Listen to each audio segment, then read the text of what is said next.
Hey guys, thank you for clicking on this video. This is just a 10-minute kind of snippet segment from a larger 1-hour interview that I just conducted as the first interview on my brand new YouTube channel, Chat with Ash. That's right, I stuck with the CWA moniker. I invite you guys to join me on that YouTube channel. Growth and making money and whatnot are not the goals on that channel. It's more of a place to have an outlet to be curious about interesting people, to keep it really, really simple, right? So we're going to be interviewing people who have a compelling story to tell. They could be a world-class athlete, a mathematician, a chess master, a celebrity, or it could be somebody like this interview who's actually a game developer who's on the ground, a citizen of Ukraine, there in Ukraine, kind of sharing what life is like during wartime right now with us. So this is just one example of really a very wide array of content that will be posted on that channel. So again, I invite you guys to go ahead and join me on that journey. The link will be in the top line of the description. And of course, you can see the full 1-hour interview if you go ahead and head on over there as well. So thank you guys so much for the support. I'm thrilled to have a third YouTube channel up. It's been a long time coming, but I couldn't be more excited. Thank you guys for checking this out and enjoy the chat.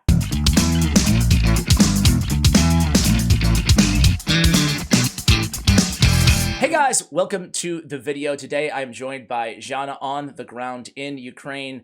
Today my goal here is to talk to her about what her life is like, to get to know her a little bit more, to give you guys a firsthand perspective of what life is like right now inside Ukraine, and just talking about everything and kind of see where the conversation leads. I think that content like this is incredibly important with all the misinformation going out there in the world, all the questions that we have. Who better to talk to than somebody actually experiencing this? So Zhanna, thank you so much for coming on the channel. Let me start with the obvious question. And how are you today? How are you doing? First of all, thank you for the opportunity to speak here. I feel that it's my mission right now to give an account of what we are experiencing and be as truthful as possible, because the world needs to know what is going on, just to make an informed decision about which side to choose and who to believe, and where to go from here. So it's very important for us not to keep quiet right now, because our country needs that. And yeah, sorry for being so lofty, but it's the time like that for us right now. Today I'm doing well, more or less okay. We're all stressed out, exhausted physically and emotionally. It's been 3 days in a row that air sirens go off at 2 or 3 a.m. And we have to get up from our beds. We've forgotten what it's like to sleep undressed or in nightgowns or anything. We go to bed fully dressed, and because we need to be able to get up any moment.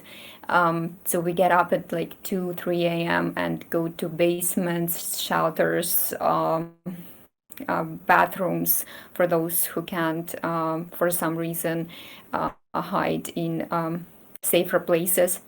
And all these 3 days, the air sirens won't go off for like 4 or 5 hours, so we have to wait for that, and to wait for an airstrike or a rocket hitting your house any moment. It's very emotionally and physically draining, so we're all sleep deprived here. We've lost weight. It's like there's this joke that on the day of our victory, we're going to go to the parade thing, but really happy. Yeah. So that's like a short description of how I'm doing today. So many questions for you, Zhanna, but I want to start with, especially for me and my audience, I want to get to know you a little bit better, right? So we spoken to you before, but only in one context. So I want to know a little bit about you as a person, maybe before this all started, you know? So if you're willing to share, where are you from? How long have you lived there? Where are you at in life? What were your personal goals and aspirations, and how has this changed given what's happened the last few weeks? That's a good question. Well, I'm going to turn 29 in 2 weeks, and I was born in Ukraine. My whole life I've lived here, and I only went away for an extended period of time when I was 15. I studied in the USA for a year in the state of New York. So I returned a real patriot from there in the best sense of this word. I really started to appreciate my country because, the saying that you really start appreciating something when you lose it, like not exactly lose it, but when it's out of sight for a long time. Yeah. And before this war, I had a pretty successful and happy life. I lived, I hope I still do, in Kharkiv or Kharkov. You must have heard about this city if you follow the news Of course. from my country. My job was there, and I have an apartment. I dare to say that I have an apartment there because I can't be sure that it's still there and that I would ever be able to go back there.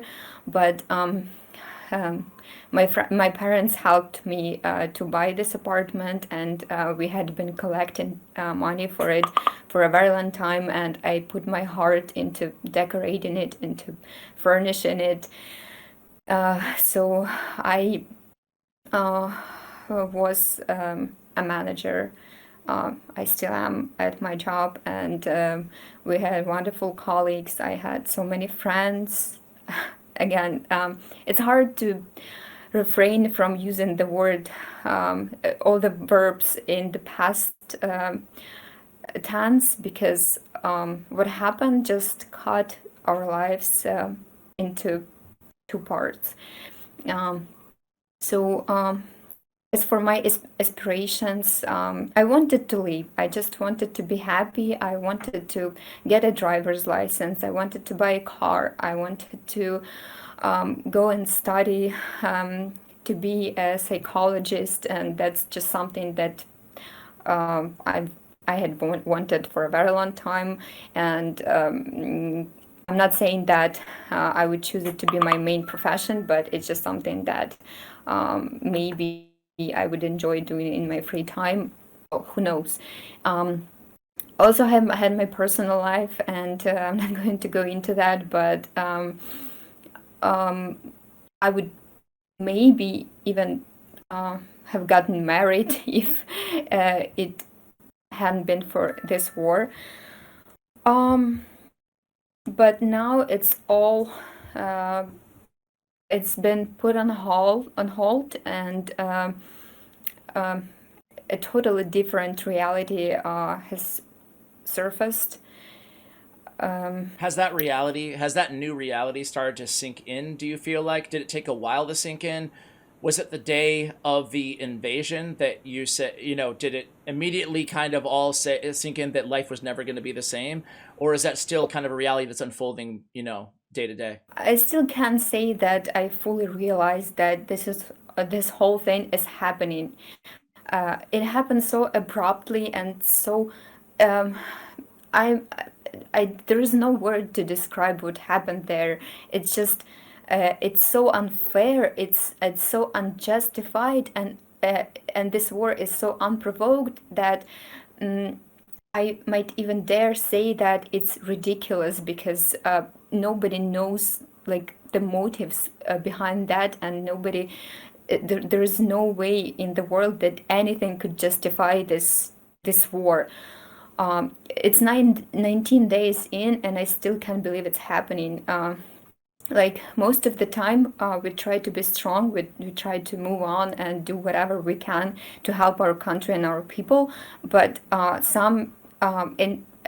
sometimes you just sit there and you stare at the wall and realize that this surreal reality just can't be there. You can't. You expect, like, for the first couple of days, I would seriously walk around and just uh,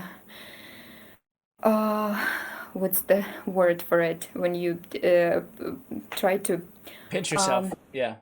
yeah, to bitch myself Pinch yourself. Yeah, yeah. That is, yeah. to wake up um, because this is so unreal. And for the first couple of days, I would also think that maybe I'd lost my mind, maybe I'd gone crazy, and this is all just happening in my mind. And it would have been so much better if that were true.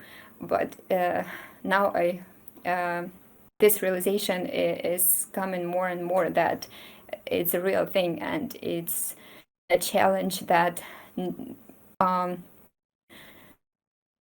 no not every person can endure. And I don't know why it happened to us, but it's now something that we have to deal with, and we have to get out of it as winners. There is no other choice, and there is no other way.